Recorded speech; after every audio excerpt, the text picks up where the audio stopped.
All right, we are on YouTube right now.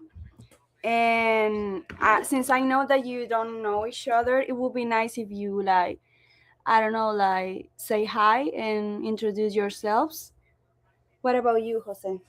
Go ahead. If you want, you can turn on your cameras. I think I would have the mic for now. Camera is a bit. I'll be a bit distracted for now. I'm a bit distracted. But hi, I'm Esther.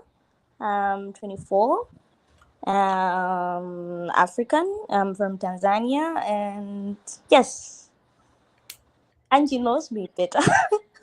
But I'm She's a Esther. bookstagrammer. She has a Yes, I'm a bookstagrammer. bookstore. Like, share your Instagram account. Yes, I have a Bookstagram account. My username is Random Rule, and I'm a law student too. I'm in my fourth year of law school. I'm a big fan of romance. I'm a big fan of thrillers. I do read some inspiration and heartfelt books. I mostly read anything. I read everything and anything. I'm not picky. As long as the book is nice, I'm in for it. And she reads very fast. Like, she was reading, I don't remember exactly when. It was like Tuesday, I think so. And I wrote her, I texted her, and she said, "Oh, I'm gonna start reading the Thief book." What was Book the name of thief. the The book book Thief? thief. Yes, yes, That yes, is yes. a very, very big book. And then two Is it days though? and 2 days after that, then you were done. You were done. It okay. I feel like maybe it's because I don't have a life outside. I mostly read on my free time, so I do end up having so much time to read because I really don't have a social life. You don't? No, I am not big on social. I may Okay. have a, yes. I'm not a big social person. Does it make sense? I don't know. All right. Okay, that's a good I don't know, maybe you could be my reading tutor. I will try. I guess I will try. I would like to read a bit more faster, since right now I was reading like 10 books, but I am like a turtle. I spend a lot of time reading just one book. I've been reading Narnia for the last 3 years. I So feel like oh, actually, I'm not good at DNFing books. I actually finish all my books, no matter how bad it is. I actually drag myself through it. So I can't say that I leave it when I don't like a book. I usually read through the struggles. I would advise you to get a Kindle though, because I've realized I read way more faster using my ebook reader compared to physical books. yeah, that is true. When you get a Kindle, it's crazy. You start reading more, you start reading faster, and you start like learning more words in when you are reading on a second or third language. Yes, yes, yes. Yeah. So Esther, thank you so much for coming here. What Well, about you guys? What's next?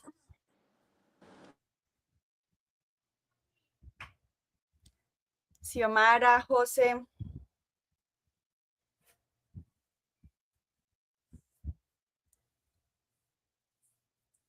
are you there, guys?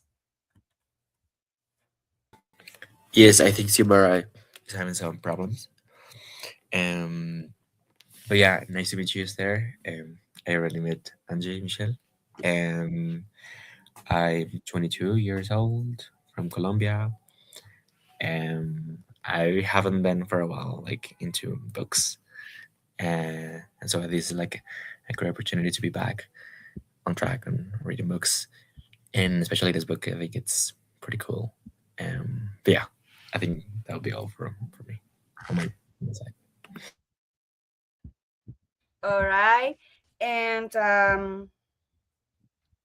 thank you so much, Jose. This is his first time here, so maybe that's why he's being a little bit shy. What about you, Xiomara?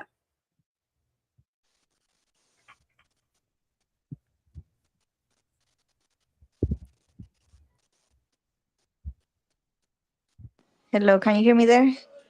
Yeah, we do.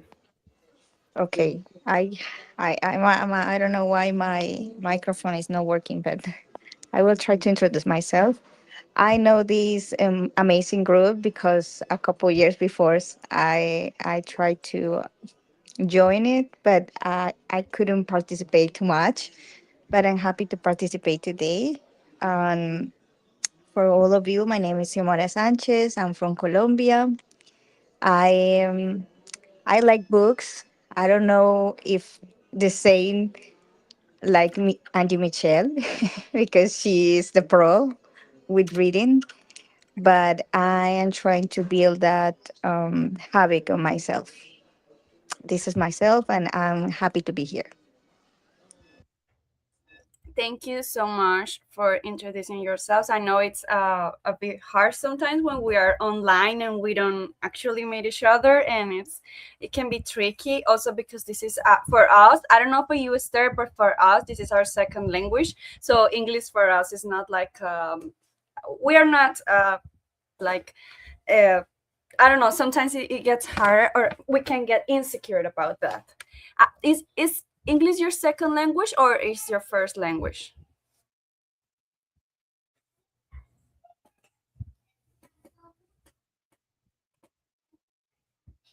That's It's a good. second language for me. I don't know if you're asking me, but it's my second language. It's also Yeah, not Okay. my it's my second language for me too. And what is your first language, Esther? my first language is Chichewa. I speak Chichewa and Swahili. So I speak partly of the Tanzanian language because my mom is Tanzanian and my dad is Malawian. So I speak Swahili. So I'm fluent in English, Chichewa, and Swahili. I don't know if you've heard of them though. They might sound a bit foreign to you. Yeah, I haven't Yeah. heard of those. Yes, yes. Just figured. I'm African, by the way. So it might surprise all of you. Okay. I want to show you the book because um, today is the first time for Jose, and this is, I think, the second time for Xiomara and Esther. But yeah, here we go. This is the book, The House on Mango Street. Sandra Cisneros, she's Cisneros. She's a Mexican writer. She lives in the U.S. and this book is like poetry, like short poems, and it's about. Oh, I think you are not seeing it. Actually, now you do. Are you seeing my screen? Yes. Yeah. All right. Yeah, you weren't seeing it. So, The House on Mango Street. She's Sandra Cisneros. She's a Mexican writer, and those are like chapters are written like short poems, and sometimes it's a bit hard to understand them because it's poetry. I don't know if you like poetry, but I love it. It's just that sometimes it gets a bit confusing with it's a bit hard to get the whole idea because we're reading like just one chapter each meeting, and we're about to finish the book. She also likes to talk about social problems in her book, like especially how women are in political spaces, or even just families, how families are built. And Mango Street is like a neighborhood, a very poor neighborhood where a lot of things happened. It's like the people that come from Latin America live. They live there in the United States, but it's like an isolated part of the city of the country. And they see she like the whole point of the book is that she wants to own her own house. Esperanza is the main character, and she wants to have her own house and to go outside from Mango Street and to see and to build a life on her own. But she's just a kiddo, and since she's living in a very dangerous and like a difficult neighborhood, she she also sees things that are not very easy to understand when you are that young. Like for instance, sometime in one of the chapters there was a man, he was harassing a little girl. And the last chapter, I think the last chapter we read, there was another man trying to, like, he just tried to, I think he tried to hit his wife. I don't remember exactly what he did, but it is like super hard. All the the social problems that sometimes we get to talk about there. And I'm gonna share now the book.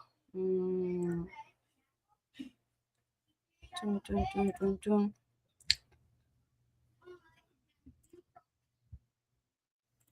This is a new app for me. Usually, yeah. What Sally said is today's chapter. So what we do is that we read out loud. We read out loud each paragraph in each meeting. So I'm gonna go first, then probably Esther can go second, then Xiomara and Jose can be last. So I'm gonna start. He never, what Sally said, he never hits me hard. She said her mama rubs lard on all the places where it hurts. Then at school, she'd say she fell. That's where all the blue places come from. That's why her skin is always scared.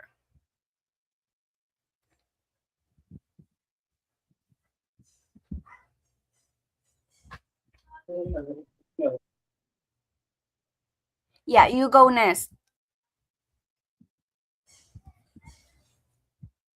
Esther or me? You can go, Xiomara and then Esther. Okay. But who believes her? A girl that big girl, a, a girl that big, a girl who comes in with her pretty face all beaten and blood can't be falling off the stairs. He never hits me hard.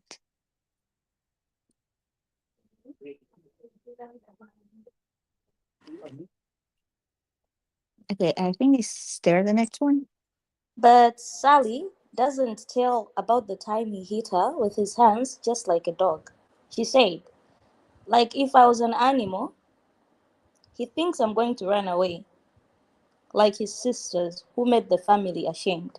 Just because I'm a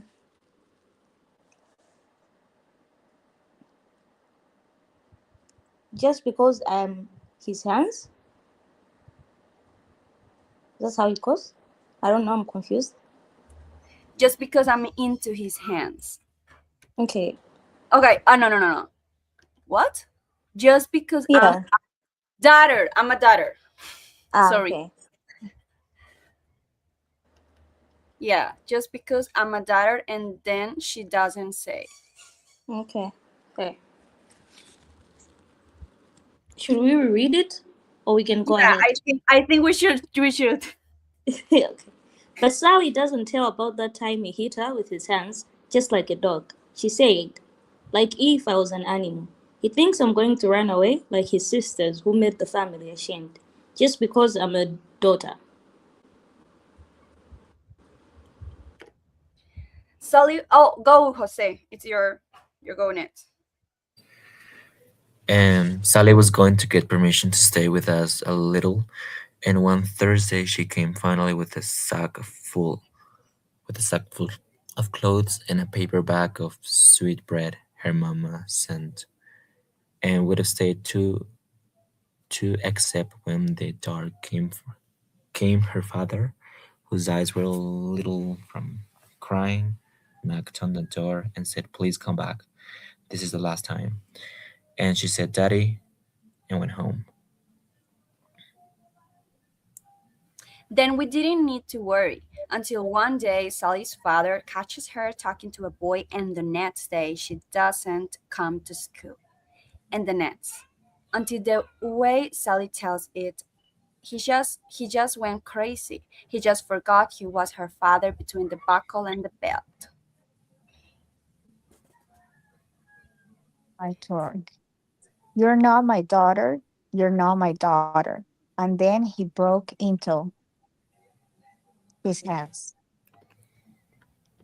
Oh my gosh, this is super sad. That's a very violent story. Yeah. Yeah. What do you think, guys? He never hits me hard, she said. Her mama rubs lard on all the places where it hurts. Then at school, she'd say she fell. That's where all the blue places come from. That's why her skin is always scared. But who believes her? A girl that big, a girl who comes in with pretty face all beaten and black can be falling off the stairs. He never hits me hard. But Sally doesn't tell about that time he hit her with his hands just like a dog, she said. Like if he like if I was an animal. He thinks going to run away like his sisters who made the family ashamed, just because I'm a daughter. And then she doesn't say. Sally was going to get permission to stay with us a little, and one Thursday she came finally with a sack full of clothes and a paper bag of sweet bread her mama sent, and stayed to would have stayed to accept when the dark came. Her father, whose eyes were little from crying, knocked on the door and said, "Please come back. This is the last time." Oh, this is very common. "Please come back. This is the last time." And she said, "Daddy," and went home. Then we didn't need to worry until the day Sally's father catches her talking to a boy, and the next day she doesn't come to school. And then it's until the day Sally tells it. He just went crazy. He just forgot he was her father between the buckle and the belt. "You're not my daughter. You're not my daughter." And then he broke into his hands. What do you think about this chapter, guys? I don't understand what the author means with the last sentence. Like then broke into his own hands. That he was hitting her again. Okay. Yes. That's what I understand because it's, oh my gosh, there are two more people here. Sorry, guys, I wasn't aware that you were there. Sorry. Kelly from Mozambique, welcome back to the International Book Club. Luis Miguel from, I think you are in Medellin right now, or Cali? Xiomara, where are you right now? I am in Palmira, Valle del Cauca right now. Palmira. Jose is in Bogota City. Kelly is in Mozambique. Esther is in Malawi. Tanzania, I guess. Yes, I'm in Tanzania. Tanzania at the moment. I'm at school. Yes. And yeah, okay. So, yes, I think what it means is that he was hurting her again. Like he broke into his hands. What is the meaning of the word buckle?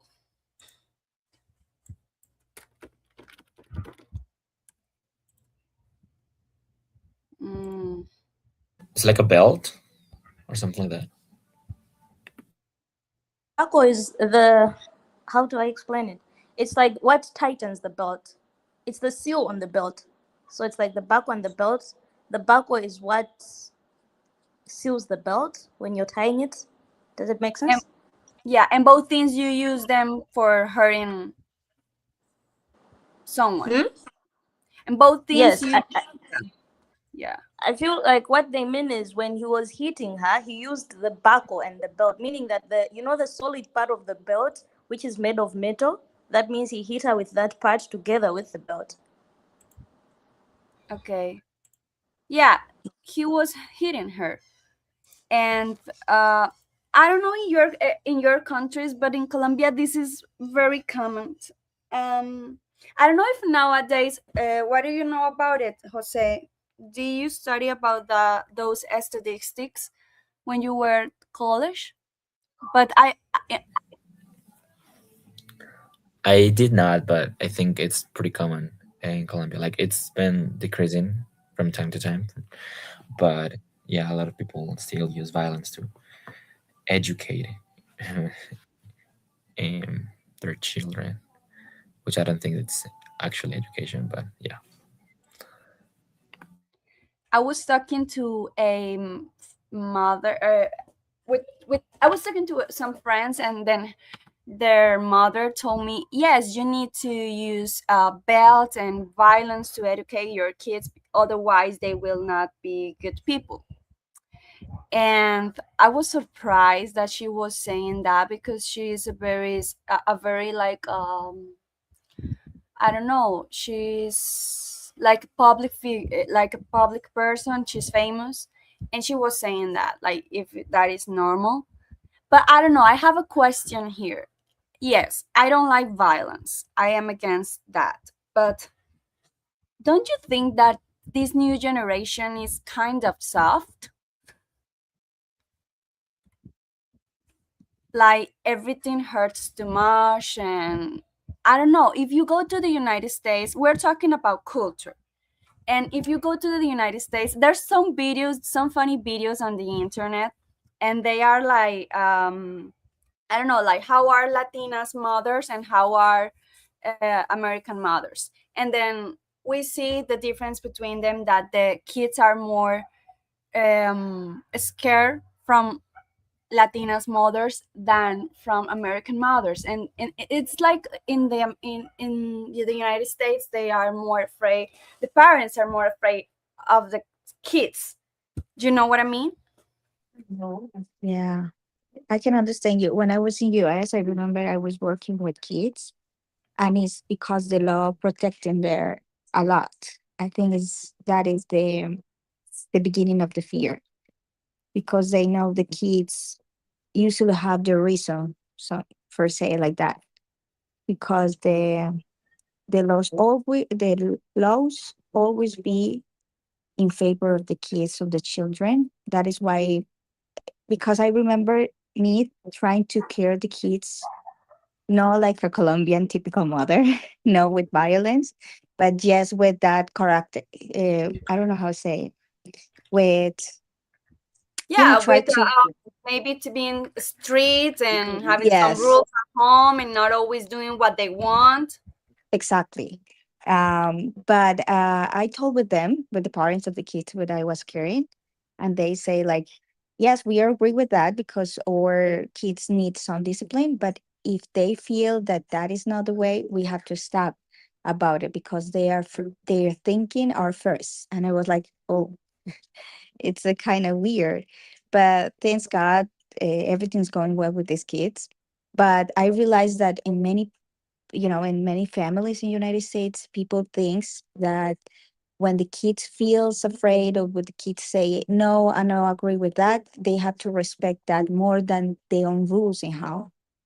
And I was a little bit surprised of that because in Colombia, even we not use violence the whole time. Some families maybe, I think a lot the older generations use it, but the new generation not. But all parents, I'm talking about my parents. I don't know if your parents too, but they try to have rules at home. Like you have to respect my burdens. My yeah, that is what I think about it. It's cultural, I think. Yeah.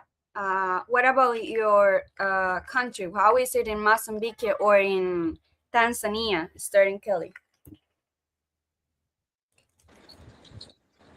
Um, I feel like it's the same. Not even I feel like it is actually the same. African parents are very disciplinarian in nature. So I've been hit as a child, but I feel like there's a difference between being disciplined and abuse, which are the things which are supposed to be distinguished. Because if you look at this story, you come to realize that this girl mentions the fact that she's a daughter, and the same thing has happened to the sisters of his father, which means, as much as it has not been mentioned, there are also some brothers present, which can be the brothers of the father or the brothers, meaning her brothers, which are not treated the same way she is treated. So, from this point of view, you can notice that what she's experiencing is more of abuse rather than discipline. Because for the discipline I've received as a child, it never came out of nowhere. I did something stupid, and my mom would slap me, go like, hey, hey, behave. And as I grew up, they stopped. And I realized that at some point it actually helped. A lot of people don't agree, but I feel like the way I turned out is partly because of how I was raised. As the previous person said, in our homes they have rules similar to my home. They have rules. You don't come home late. You don't hang around with people who are not disciplined, who don't have manners. And you come to see that in other, especially the Western culture, children are shouting at their parents. In an African home, that's an abomination. You don't shout at your mom. You don't shout at your dad. If you want to raise a point, you raise it in the most respectful manner. I am actually lucky enough to have parents who allow me to express how I feel. But even when I'm expressing myself, I am very respectful. So I feel like what we should learn to distinguish is discipline and abuse. And discipline is very important because most of these kids nowadays, I'm also a kid of nowadays because I'm a Gen Z, but they don't have discipline. When you live with them, you come to realize that a lot of people weren't raised with manners. They become entitled, self-centered, selfish. They don't know how to live in a community because the parents always let them do anything. They didn't put rules for them. They're not good at coexisting with people. So I feel like it doesn't have to really lean into the hitting a child, but sometimes it's good to be firm as a parent and to discipline a child. But to also make sure that it's not abusive. It can be emotionally, psychological, or physical. Abuse, I believe it's not necessary to be violent towards kids. Thank you. Oh, that was really honest and realistic. Thank you so much for sharing. I didn't know that about your country and about your culture. Uh, I mean, it's different from my point of view because I think that I was, I don't know. Here in Colombia, it's very common to also see children yelling at their parents. You know what I mean? It's they are not respectful either. Like, I don't know how to say this, but if your parents are not respectful, then the kids begin to do that as well. But you're saying that in your country, even if there's discipline, or even uh, even if your mother slapped you or whatever, then you respect your parents. That's like a rule, social rule that you have there. I think that we do not have that here. Not necessarily that way. What I there has been times when I have done something wrong. For example, I've gotten home late. I'm supposed to be home by 6 and I'm home at 7 and I'm still young, let's say less than 18. My mom would go, "Why are you home late?" And if I failed to explain myself, she would slap me. I feel like in our culture, I don't know if there's any African here, but maybe we made it different. It's we call it a well-deserved slap. You you did something wrong, you deserve to be disciplined. I think that's how we've been raised. Yeah? And So on the answering back parts, it depends on the family. In my family, I'm allowed to do that. I'm allowed to call out my parents on their behaviors. If I don't like it, I'll go like, "Mom, Dad, I don't like this." But even as I'm doing that, I'm supposed to be respectful because we are taught to be respectful to elders. I feel like that's what I meant. I have a question there. So you said if I did something wrong, you need to be disciplined. And what kind of discipline? Like, it's always like with what other kinds of disciplines do you have? I think it depends on the family. Some families they hit you with a belt. In my family, I would mostly pass with a slap, but mostly not. It wasn't common, but shouting because they would shout at me, and verbal words are painful. So it was mostly the shouting, being grounded, being slapped when it's too much indiscipline on my side.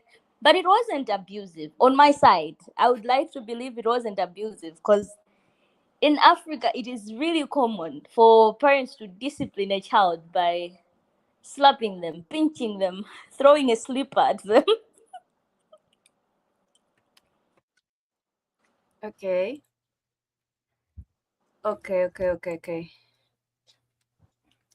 I don't remember the word for this. What's the word for when you hit someone? Mm-hmm. What's what's the word for that in English? Hitting somebody. Yeah, What's but that? the verb, the On the like back.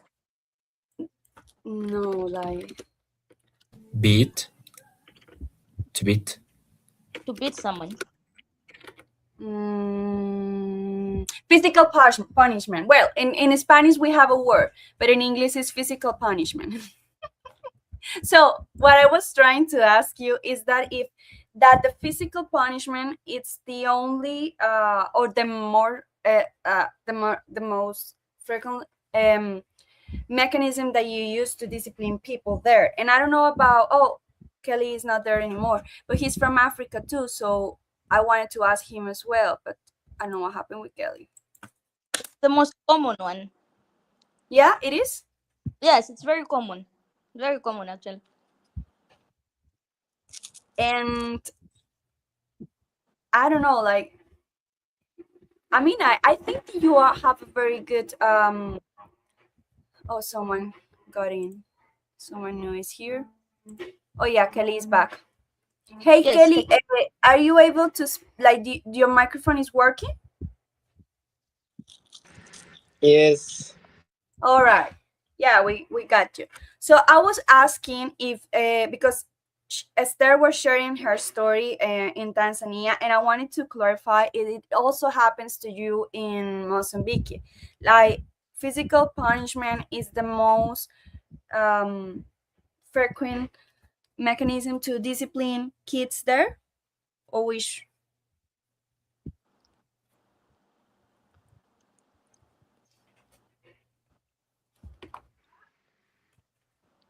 Well, Kelly? thank you for the yes. I'm here. Thank you for the word. I would say in my experience, let me turn on my camera. In my experience, uh, well, as a kid, as a child, our parents always beat us when we do something wrong. You see, like it's not a kind of abuse. It's kind of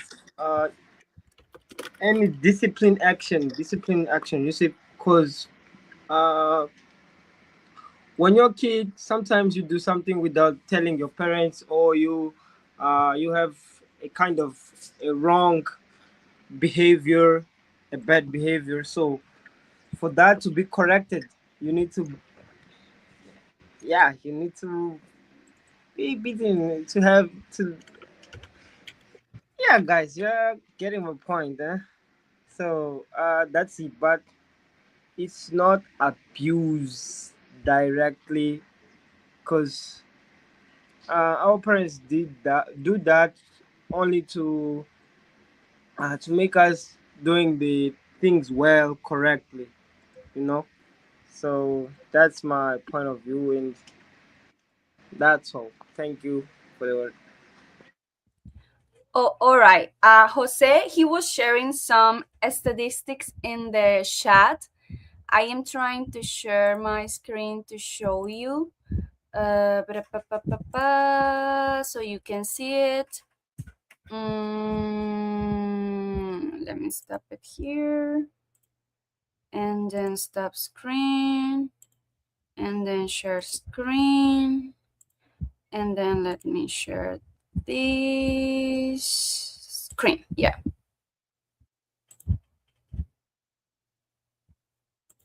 This was the first one, right, Jose? I don't think we're seeing your screen.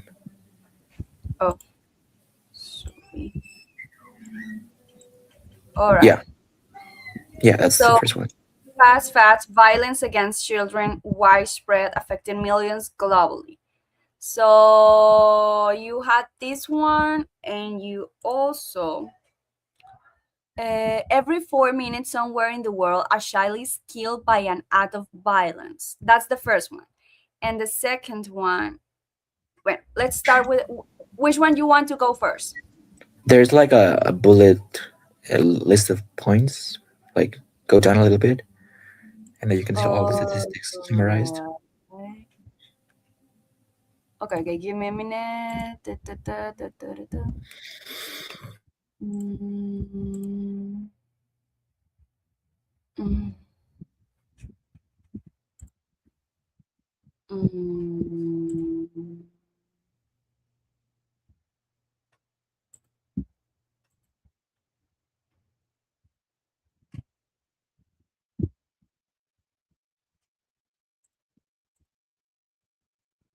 Here, yeah, Yeah, but yeah. this is like a general violence against children. It's not like domestic violence. The second one is about domestic violence, but this is good anyway. So let's read it out loud, guys. So according to the latest available global data, every 4 minutes somewhere in the world, a child is killed by an act of violence. Let's do something. I've read the first one, then you can go for the second one, Jose. Yeah, about 19 million children alive today have experienced sexual violence. Esther, you can go third. 650 million girls and women, 1 in 5, alive today were subjected to sexual violence as children, including over 370 million, 1 in 8, who experienced rape or sexual assault. Xiomara. Mm, In fragile settings, girls face an even greater risk with the prevalence of rape and sexual assault in childhood slightly more than 1 in 4.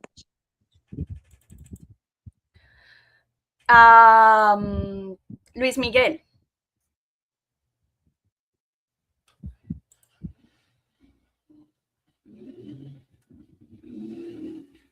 Luis Miguel or Curly.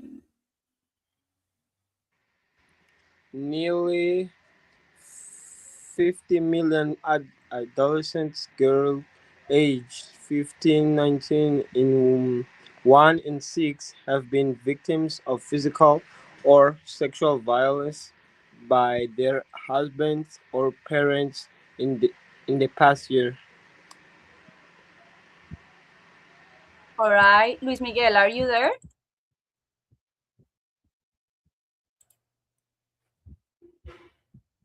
You are muted. You can just turn on your microphone so we can hear you.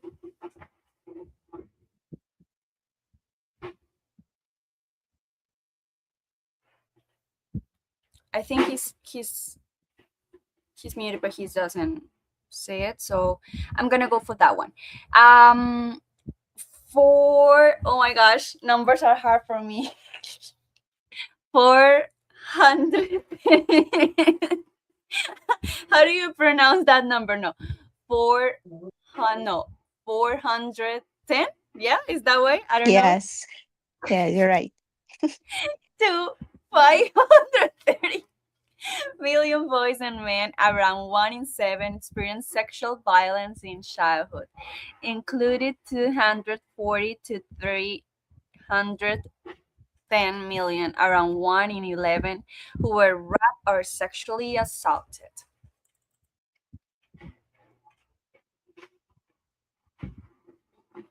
Xiomara. Oh, okay. 1.6 billion children, 2 in 3, regularly face violence punishment at home. More than two-thirds are subject to both physical punishment and psychological aggression.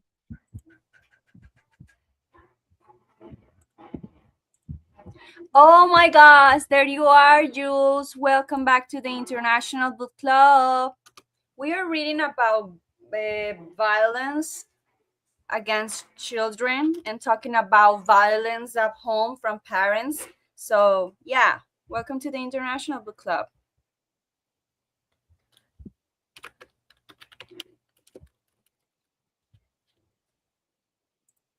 Are you there?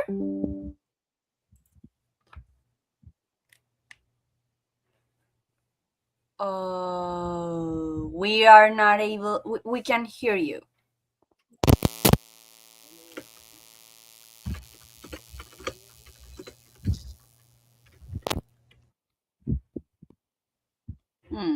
Okay.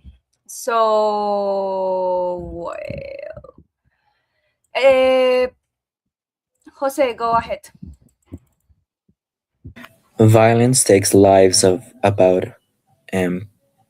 130,000 children and adolescents under 20 each year on average. Esther? Boys. Oh, okay. Yeah, or you? Boys face higher risk of dying from violence. 3 out of every 4 children and adolescents killed by violence were boys. Now Esther? The risk of dying from violence rises sharply in late adolescence. 7 in 10 children who died from violence were between the age of 15 and 19, most of them boys. And the last one, Xiomara. Or Jules, are Plus, you there, Jules? If you can, you just go ahead and read it out loud. Or you are you having some cognitivity issues? I think so. Yeah, he was. Okay, go ahead, Xiomara. okay. Close to 550 million children, around 1 in 4, live with mothers who are victims of intimate partner violence. Okay, guys, those were all the fast facts about violence against children widespread affecting millions globally. I don't know, Jose, if you want to say something specific about this article that you shared, or if you guys have some inputs or insights. Yeah, I think like it's pretty clear from the statistics that 1.6 billion children regularly face violent punishment at home. I think that's very telling about how widespread domestic violence is for children. And like given the fact that that's pretty common, like if that's the only way to educate children, like you have to like really ask yourself, is this the only way to educate children? And is it the normalization of violence against children good for them? Because as you see, like a lot of children are sexually raped at their homes. I don't think you can trust most parents to educate their children, and because they're just parents. Like most people don't have the tools to educate the children and using like nor like proper educational tools, like because for example in general life you can go about your life and you have a conflict with someone, you won't just resolve that conflict using violence, because that's not the way it works. But it's somehow normalized for children, like that's the way the conflicts at home should be resolved. And I don't think that's good, like that's okay. Like why it should be normalized violence against children just because children are weaker and defenseless? It doesn't make sense to me. And it's probably harder to educate children without violence because it takes time, it takes like effort, and you have to read and educate yourself first to actually know how to instruct children to do the stuff they need to do at home.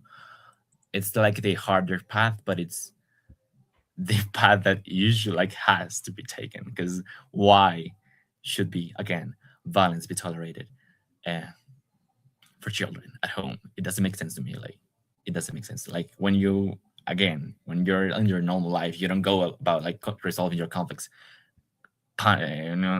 hitting someone. You don't do that. But for children, that's normal. That's okay, just because it's parents.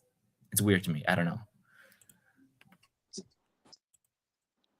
May I add? I feel like it's not the only way. It's not even hard. I can say it all goes back to the way our parents were programmed. I would love to believe that the new generation is really good at questioning things that don't seem right, which is actually great. That's why a lot of these studies are coming in. because now people no longer just receive, they actually question. But if you look at our parents, it goes back to the fact that this is how they were raised, and they believe that's how we should be raised. For example, what I said earlier, I told you I believe one of the main reasons I turned out the way I did, it's because of my parents. I turned out to be a decent person, but I'm saying that it's because they instilled fear, and that fear, it actually grew to this thing whereby now when I want to even make a mistake, it comes from this place of you're not supposed to do that, it's wrong. So that same fear they instilled in me as a child, it's what keeps me going till now. Which is why I believe it's not even hard to discipline a child without violence, because you can just use the same, you can approach it differently. The same way our parents managed to brainwash us into believing that if you do something, I'll hit you. You can actually tell a child that if you do this, it won't be good for you. I feel like you have to approach it this way, this way, this way. Because if you raise a child from when they're a baby with that method of parenting, whereby you discipline them accordingly, like how you said how you don't handle your conflicts by hitting people on the road. If you discipline them accordingly, I feel like it can also work out the same way. It's just that we have been made to believe that the toughest form of discipline is what works, because that's how our parents have been trying to raise us, and that's how they were raised. But I don't think it's hard. I feel like it's just a matter of perspective and approach. Yeah, and that I don't know, that's again the question that I make when I was when we start talking. Are we getting too soft with kids? Are we getting like this generation is way too soft? I don't know. Like I don't have the answer for that, but I've seen some uh there there's a modern word for this, like responsible parenting, something like that. And this modern parenting, I think that sometimes is way too I don't know, like what you were saying, Esther. In your culture, it's like yelling at your father or mother, it's like something that is really negative. Like they don't see it well. They don't see it like this is good, this is normal. No. But in our culture, it's very normal. Kids yelling at their parents is very normal. In the United States, I think it's even more normal. So I believe that sometimes discipline and rules and being very strict, that we're missing, that we are missing, not violence, but discipline, rules, rules that need to be followed. Because if you broke them once, then I don't know, like I don't know. It's like a hard question because I also know that this modern way of parenting, it's good because they are trying to be more loving, caring, to be aware, show accountability, and that's really important. Even not just with your kids, that's important with people in general. But I'm still concerned about the extremism of this new way, like this parenting that is. I believe that this new generation is way too soft, and that we sometimes need more to be a little bit more tough, a little bit. It's not like I want to be hit by someone. I want to be. I don't. In my case, let's talk about it. We are there. There's here. We have Yeah. one. Okay, go ahead. Go ahead, Esther. Okay, I I would feel like. Okay, I go next, Esther. Go ahead, Esther. no. Go, please. You can talk. Okay, I'll come. thank you. Oh, Okay. I have a point of view about it because I think the difference between this generation and the last generation is because education wasn't free for everybody, you know? Many people don't receive the education that we are able to receive right now because through internet, look at us.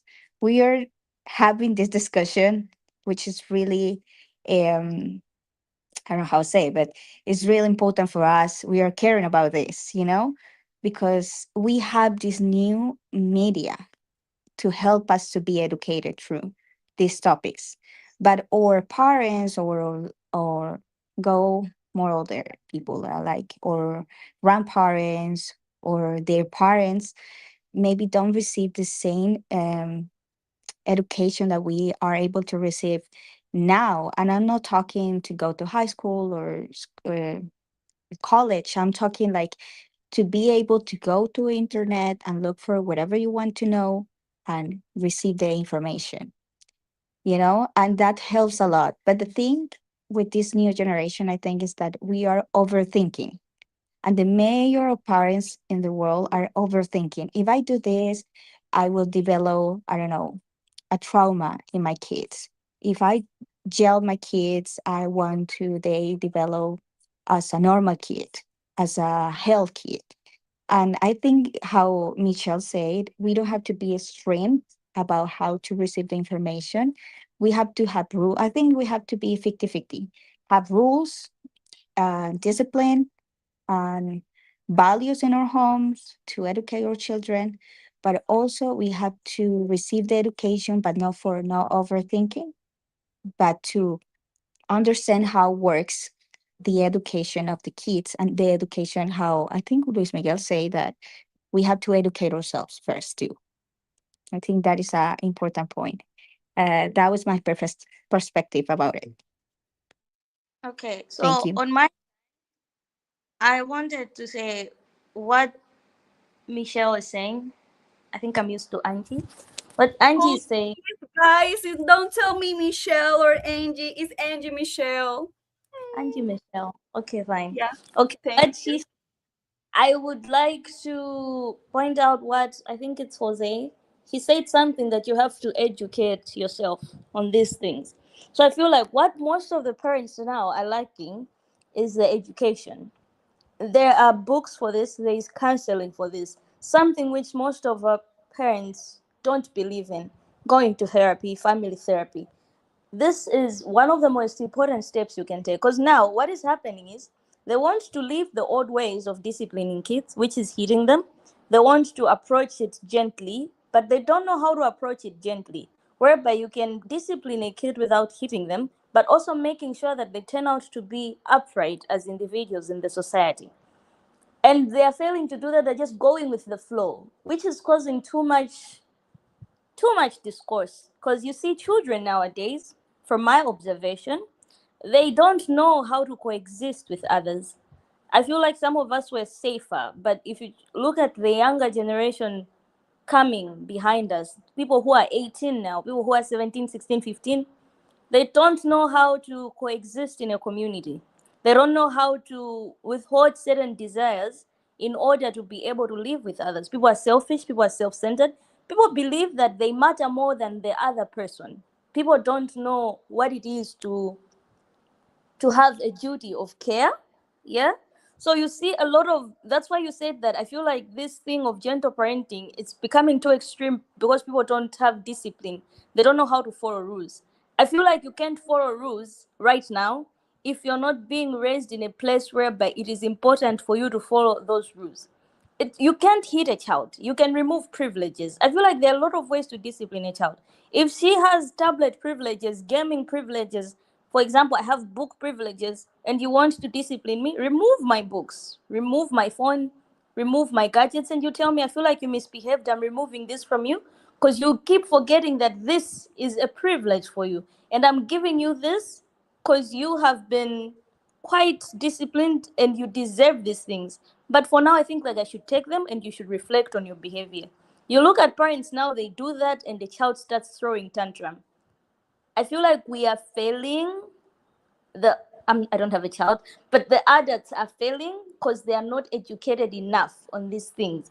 Because the little discipline you give, the more the child won't turn out right. The more discipline you give, the more it's actually extreme. So I feel like you have to find a balance. You find that balance by actually understanding what kind of discipline do I give to children. I think that's what I wanted to say. Thank you so much, girls. This is girl power. But what about the men in here? They are not talking. What I did, happened? Jack. You I did? did. Okay. Jules, we miss you. He's from Burkina Faso. He's from Togo, but he lives in Burkina Faso. So maybe he can also tell us more about African culture.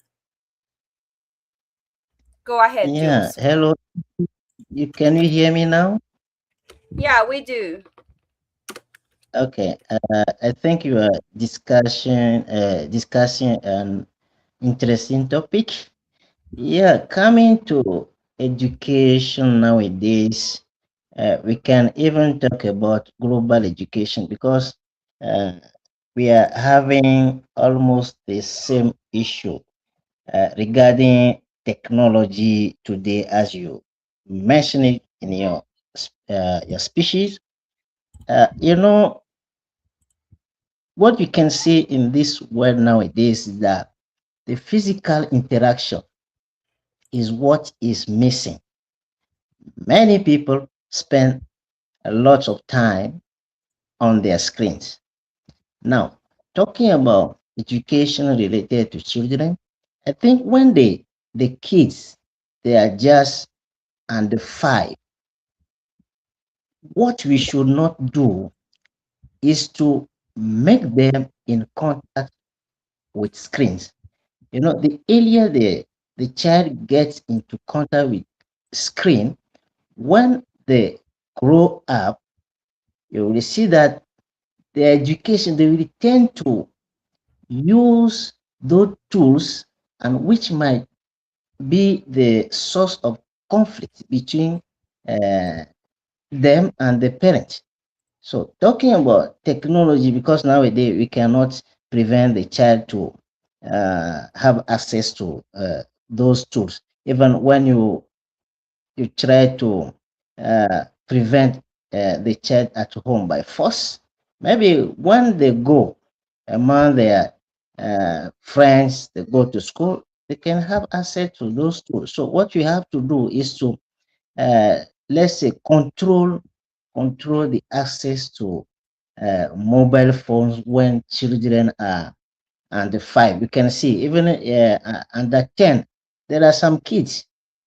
You go into certain homes, you see that the child is having a mobile phone. When the parents try to remove the mobile phone from the child's hand, you can see how that baby will react. So I think, as you said, education begins from home. And what you should know also nowadays is that education is not a matter of force. It's not a matter of force. You have to teach your kids the rules. You try to explain things to them patiently. You have to communicate with them, and then I'm quite sure you'll make it because everything you are doing is for their sake. That's what I can be safe in the meantime. Okay.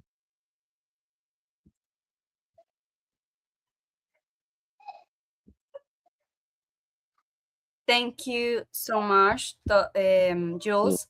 I am sharing the second article that Jose shared, A Familiar Face, Violence in the Lives of Children and Adolescents.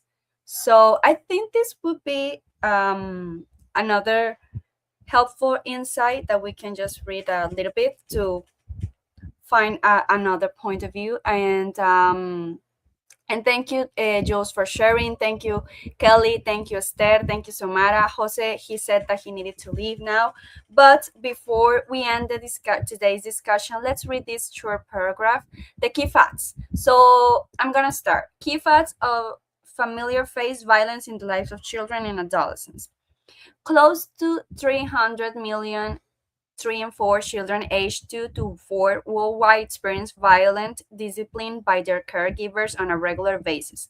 250 million, around 6 in 10, are punished by physical means. Go ahead, Esther. Let's read, guys. Let's read in the same order that we are here. Like, you see how we are here? Here is this is me, then Esther, then Xiomara, then Jules, then Kelly. That's the way we're going to read. Okay. Okay. Okay. Worldwide, 1 in 4, 176 million children under age 5 live with a mother who is a victim of intimate partner violence.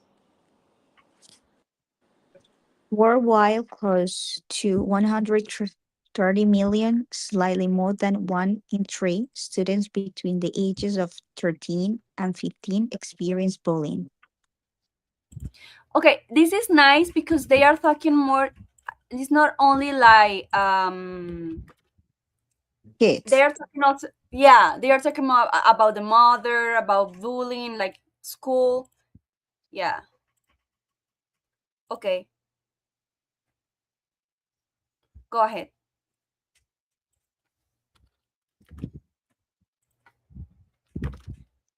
Jules, you go next. Yeah, 732 million. That is 1 in 2 school age children between 6 and 17 years live in countries where corporal punishment at school is not fully prohibited.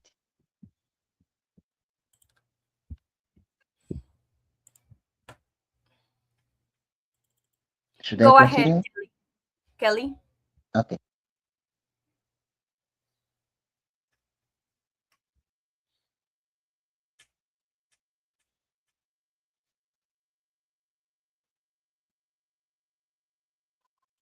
Kelly.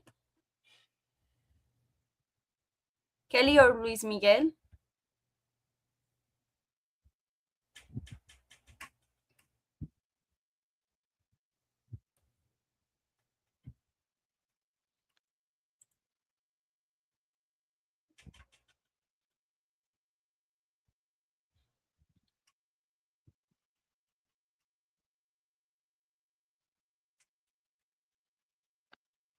I can do it.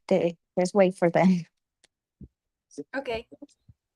Every 7 minutes, somewhere in the world, an adolescent is killed by an act of violence. In 2015 alone, violence took the lives of around, well, 82,000 adolescents worldwide. In the United States, the homicide rate among non-Hispanic Black adolescent boys aged to 10 to 19 in almost 19 times higher than the rate among non-Hispanic white adolescent boys.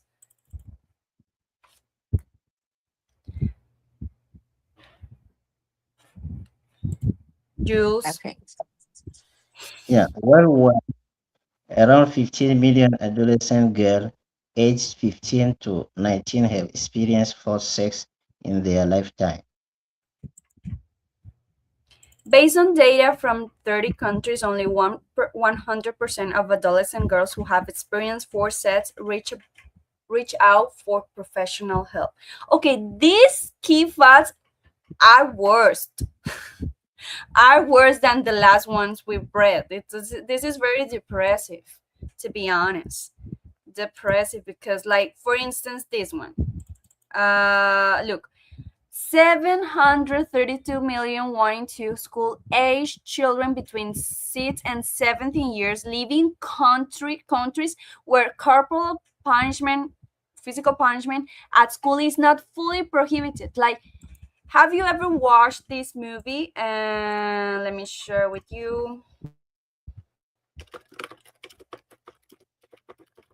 We're going to watch this movie next meeting. We have to because this reminds me of this. Like that fact reminds me of this movie. Do you know? Do you have you ever watched it? No, I never watched it. I'm Well, curious but now.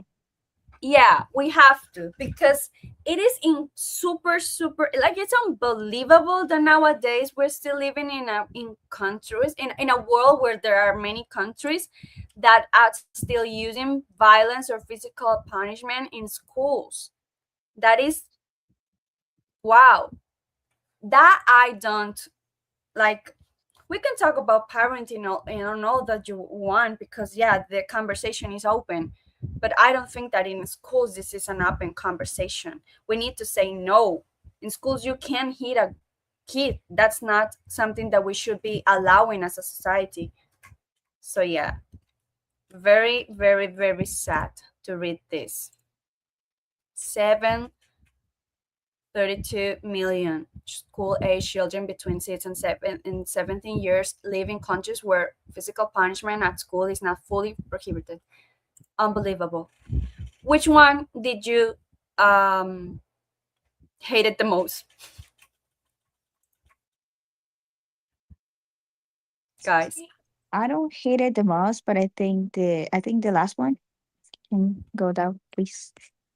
Where Based talk on about this one? uh the thing where say that the girls are feels to receive help in a professional way. This one. Oh yeah, yeah. I think that one is the reality in many countries. I can talk since not my own experience, but experience from people that's around me who, you know, pass through situations similar to this. And I think that that is something that have to change. And especially in Colombia, I remember when I read an article that say that many women, young women, pass through situations where they have to be open to this forced sex actions to receive a promotion or receive a new job or wait for opportunity open for them. And I think it's something that we have to really be care about. Like, wait a minute, because maybe I did not understand well. So you're saying that in order to receive a job, they need to they make a test on you? Yeah, many I have some people around me, and I am someone who have the opportunity to work in special with the entertainment field, and you can see that it's just part of the culture of this world, where what youth and special youth people, young people, have to pass through these situations where the possible bosses say like you had to access to this intimate situations with me if you want to go, you want to promote, or if you want to get a role in a corporation, or if you want to looking for a job. And I think that we have to care about this because this is a part of violence, and especially for young people who is looking for new opportunities or to start their career development, and you are have to face this kind of situations. I think it's not fair for this generation. Yeah, like that's harassment. I think so. Yes. Yeah. Yeah, absolutely. And that happens even, I think that that happens even more in politics and also in, as you said before, entertainment world. So Yes.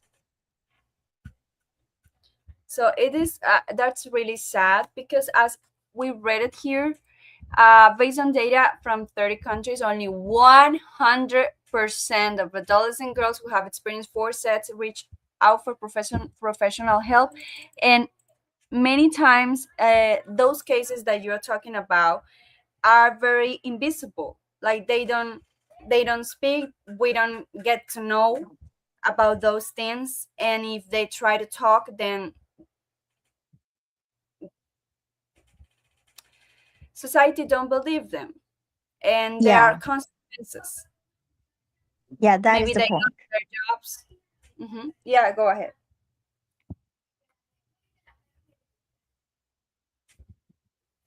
Yeah, you were saying,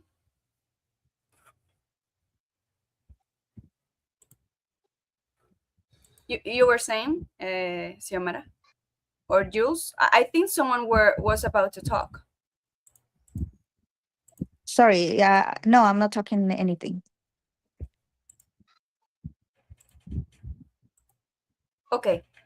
Uh, Here we can see the whole report. I'm going to send it to you, the report in English, so you can read it everything. I don't know, guys, if you have something else to say. It would be nice to hear your points of view before we end today's meeting. And thank you so much for joining the International Book Club. As you can see, this is the first time that we go live on stream on YouTube. So it is really nice to record these meetings and have them on YouTube, on our YouTube channel, because that way we will be able to keep this meeting for the future, and also for sharing with others what we are actually doing in this amazing program, this global program that we use to read books, to talk about important topics in the world, also to practice English as a second language, and also to see through the eyes of the peoples, because now I am seeing through the eyes of Esther from Tanzania, I'm seeing through the eyes of Jules from Burkina Faso, I'm seeing through the eyes of Xiomara, because she's been traveling. She was in the United States, so she shares something about that experience. She also shares something about her own city. We are seeing through our eyes, and that's really an amazing experience. And thank you so much for being here.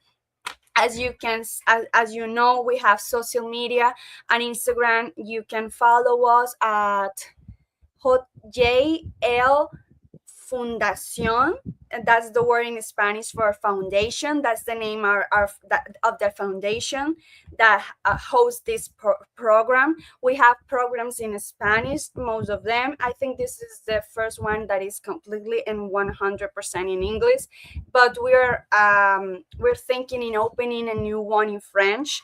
So yeah, guys, there's so much more that we are trying to do to build a better world and society, but most importantly, to continue sharing thoughts and knowledge and history and together. So sometimes we think that we're going to change the big world, and that's the whole point of creating our foundations or organizations, but it is from the small things, from the baby steps that you take, these kinds of conversations are part of that transformation, that change that needs to be done. But sometimes it's more about getting to know each other and understanding the realities of other countries. We can start from there.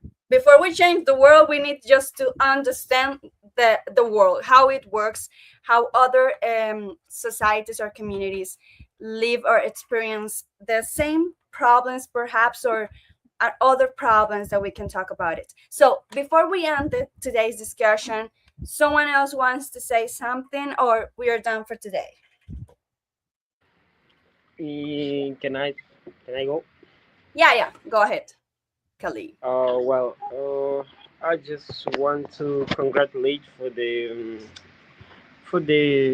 today's meeting. It was a good experience, and I came late, but I I I understood the point of today's meeting, and I just want to say thank you for this initiative, and um, don't forget to share on the group the link of the YouTube channel, and if you open the channel for the English International Book Club for French people, also share the link in the group so that we can also join and improve our French. And yes, that's all.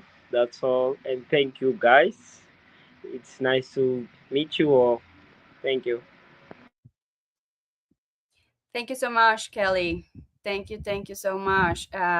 We will see us again on 2 weeks. I think that will be, let me see, probably the first week, the second or first week of April, maybe between the 5 or 10 of April. I think the 10 of April, that would be a good day, or 11, April 11, that would be a good day to see us again. Okay? Oh, and the what goes next?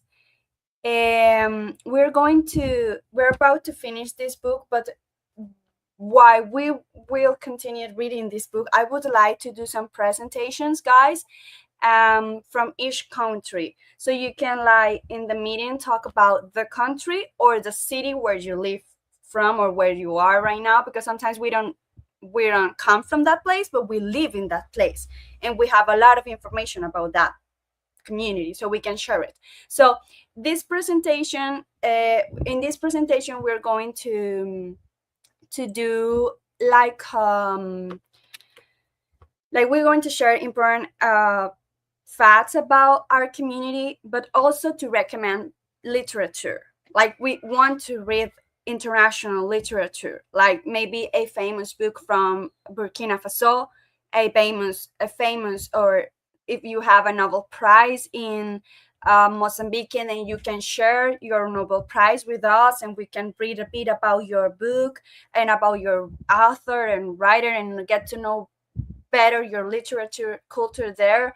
Also from Medellin, Valle del Cauca, what do you have to share with us, like culturally, of course, the facts about social problems and cultural uh, situation in your place, but also the literature, like what book or books do you recommend us and which one we should be reading right now, because I would like to do something like like this. You see, I have a bookstagram. Let me share it with you. And on my bookstagram, I saw um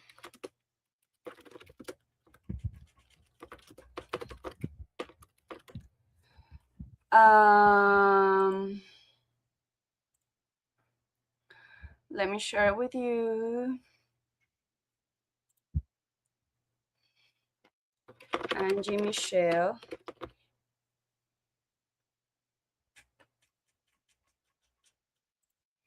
And there I have these things. I think it's in here, if I'm not wrong. Oh, no, no, no. Yeah, I think it's there. No, I don't remember. Where is it? It is, I think it's in, I want to show you, like,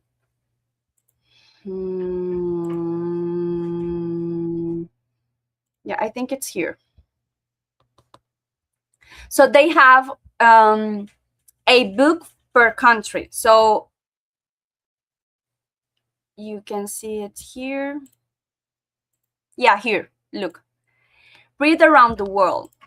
I saw this, and I saw many of these kind of things on the internet. Like, this is just one example, but I saw these kind of things, and I would really like to do something like that, like read around the world. Like, I want to see one book per country, but in this case would be like from your countries and your cities and your culture, and we can say like, oh, this is the book that I recommend from Colombia, from in my case, Norte de Santander, maybe a Norte de Santanderiano writer, maybe in your case, Yamara Valle del Cauca, something like that. I want to do that. I want to do this with the International Book Club. So yeah, we're going to start these presentations, I believe, the next month, and we're going to continue reading The House of Mango Tree, and we also have to watch that movie in English. So we have a lot of things going on, and so see you later, guys. Thank you so much for being there. Someone else wants to say something before we end today's meeting? I just want to say, Michelle, I don't, I think that I'm not in the group. Can you add me again? And if you have the link of the group, because I have some people interested in be part of this space. Of course, yeah. There's also a link, so you can send them the link. Let me share the link here, so maybe the people that are watching us on YouTube can see it as well. So they can just sign up as well. Like, I can add them to the group chat, but also be nice. It is required to sign up the forms, the Google forms that we have. So let me share that link here. And I will add you to the group chat as well. I think you already did it, but maybe for your friends. this to Yeah, become a sure. member of the international. This is the link. I don't know if I can do it just here. Look.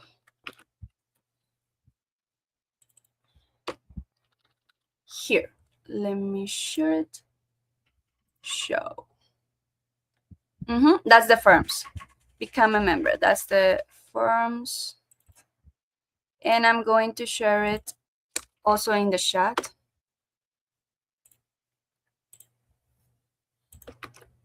For your friends. That's the link for your friends. Thank you, Andy Michelle.